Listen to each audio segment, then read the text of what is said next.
این بردی که براتون توضیح میدم برد ES2000. این برد قبلا روی دستگاه اطلس نصب میشد، کمپرسورهای هوادار هم نصب میکردن.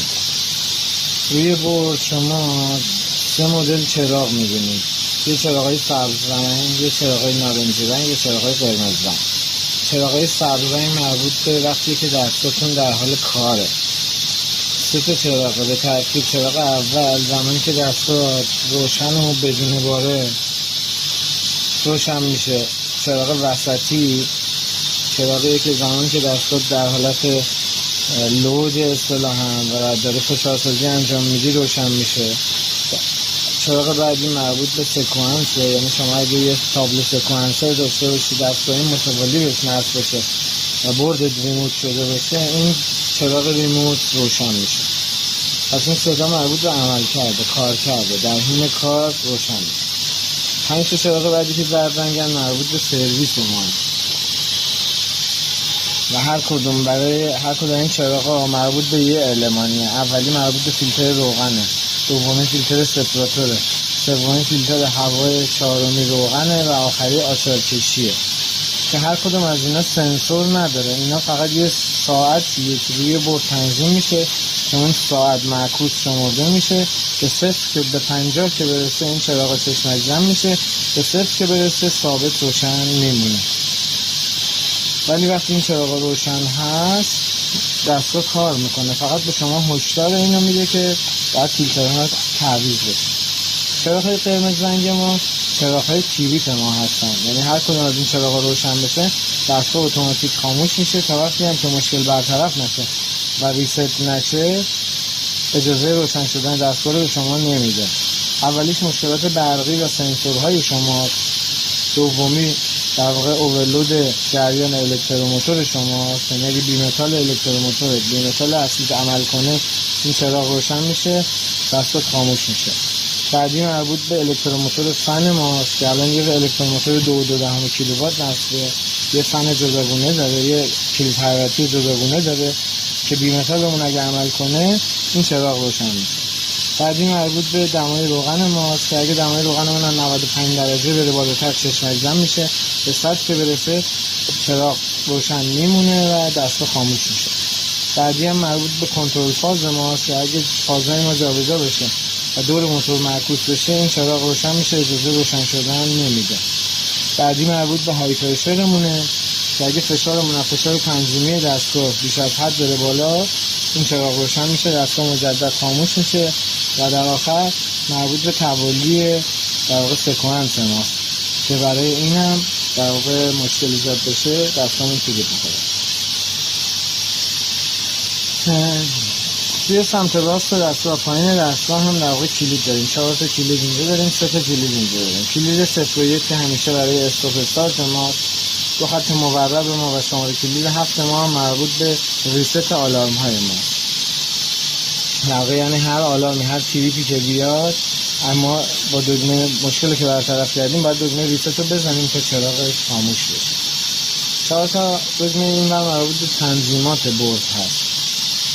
دکمه 3 در حالتی که دستگاه روشنه و خاموشه هم کار میکنه، ولی برای ورود به تنظیمات حتما باید دستگاه خاموش بشه تا بتونید داخل تنظیمات وارد بشید. دکمه 3 رو در حالت عادی یک بار که میزنید چند تا خطچین به شما نشون میده. 2 بار که میزنید ساعت کل کارکرد دستگاه رو به شما نشون میده. دفعه بعد که بزنید ساعت کارکرد زیر بار رو به شما نشون میده که هر چیزی هم که اینجا به شما نشون میده اینجا چراغش روشن میشه. این چراغ ساعت کارکرد زیر باره. دفعه قبلی این چراغ روشن بود. یک بار دیگه که بزنید به شما ساعت رو نشون میده، بعد تاریخ رو نشون میده و بعد برمیگرده به صفحه اصلی. پس یه بار دیگه میریم. خطین ساعت کل کار کرد که اینجا چراغش هم روشنه، این ساعت کل کار کرده. یک بار دیگه میزنه این ساعت کارکرد زیر بار رو به شما نشون میده. بعدی ساعت، بعدی تاریخ، بعدی هم صفحه اصلی که مین اسکرین نشون میده. وارد تنظیمات که میخوایم بشیم دکمه 4 و 3 ثانیه نگه میداریم. به شما P0 رو نمایش میده. P0 فشار ماکسیموم ماه. این دستگاه هم 8 بار بیشتر فشارسازی نمیتونه بکنه.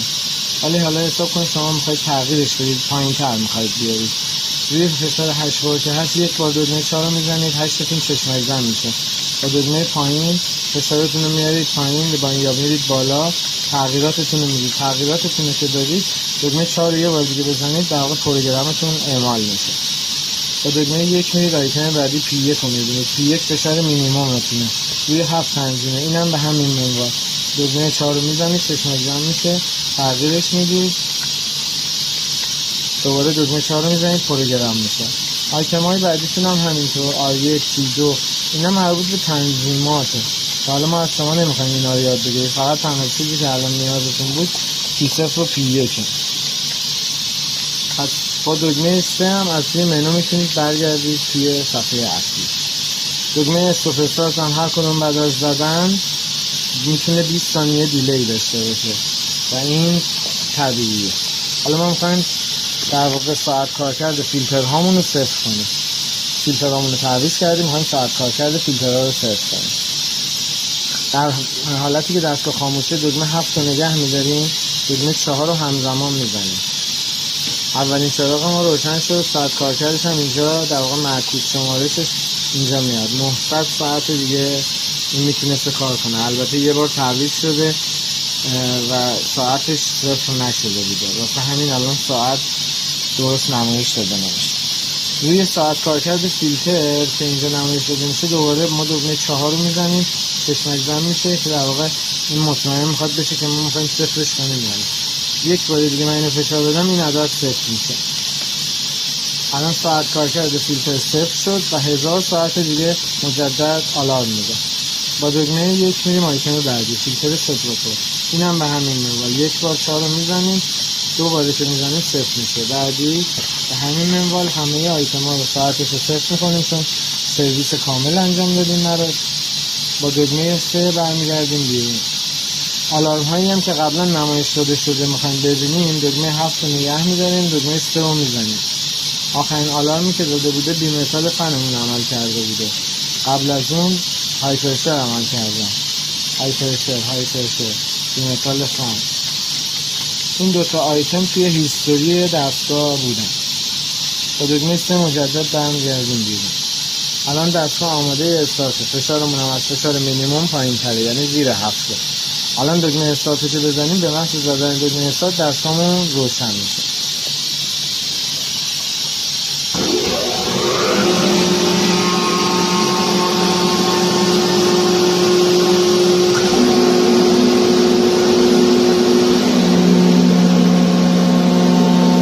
در حالتی هم که دستگاه روشنه الان دستگاه زیر باره. من اگه دکمه 1 رو بزنم منوال دستگاه آنلود میشه. این چراغ چشمک زن میمونه تا من دوباره دکمه 1 رو بزنم برگرده به حالت اتومات. اگر نزنم مادام این روی دکمه منوال میمونه و دیگه نه دستگاه خاموش میشه نه لود میشه. من به محض اینکه این دکمه رو بزنم چراغ استیبل میشه و اتومات دیگه کارشو میکنه.